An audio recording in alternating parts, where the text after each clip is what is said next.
स्वागत आहे तुमचं आपल्या नवीन व्हिडिओमध्ये। आजपासून आपण आपल्या चॅनलवर महत्त्वाचे कलम घेणार आहोत। कलम क्रमांक 1 ते कलम क्रमांक 395 दरम्यान जेवढी महत्त्वाची कलम आहे ते आपण एका शॉर्टमध्ये कव्हर करणार आहोत। तर बघा, या शॉर्टमध्ये आपण कलम क्रमांक 1 कव्हर करणार आहोत। तर बघा, कलम क्रमांक 1 काय सांगतं? भारताचे संघराज्य व राज्यक्षेत्र याबद्दल माहिती सांगतं। इंडिया अर्थात भारत हा राज्यांचा संघ असेल। राज्यांचा संघ म्हणजेच काय, तर अमेरिकेमध्ये जसे संघराज्य अमेरिकेला संघराज्य असे म्हणतात, तसंच भारत हा संघराज्य नसून राज्यांचा संघ आहे। म्हणजे ही राज्ये कोणत्याही कराराने एकत्र आलेली नाही, त्यासोबतच त्यांना बाहेर फुटून जाण्याचा अधिकार नाही। म्हणजेच यालाच आपण भंजक राज्यांचा अभंजक संघ असं म्हणतो।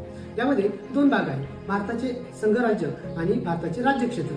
संघराज्य यामध्ये घटक राज्यांचा समावेश होतो, तर भारताचे राज्यक्षेत्र यामध्ये घटक राज्य तसेच केंद्रशासित प्रदेश तसेच भारताने संपादित केलेले आणखी घटक यांचा समावेश होतो। म्हणजे जसे आपण 35व्या आणि 36व्या घटकानुसार सिक्कीमला आपल्या राज्यक्षेत्रामध्ये सामील केलं होतं, तसं याच्यामध्ये समावेश होतो। ज्यावेळेस आपल्याला भारताचे संघराज्य मोठे की भारताचे राज्यक्षेत्र मोठे असा प्रश्न येतो, त्यावेळेस भारताचे राज्यक्षेत्र हे निश्चितच मोठे असते। त्यामध्ये पहिल्या अनुसूचीमध्ये भारतीय राज्यांची नावं तसेच केंद्रशासित प्रदेशांची नावं समाविष्ट आहेत। आपल्याला पहिल्या अनुसूचीमध्ये आता सध्याला 28 राज्य तसेच 8 केंद्रशासित प्रदेश म्हणजेच राज्य आणि केंद्रशासित प्रदेश मिळून 36 भागांचा समावेश झालेला आपल्याला बघायला मिळतो।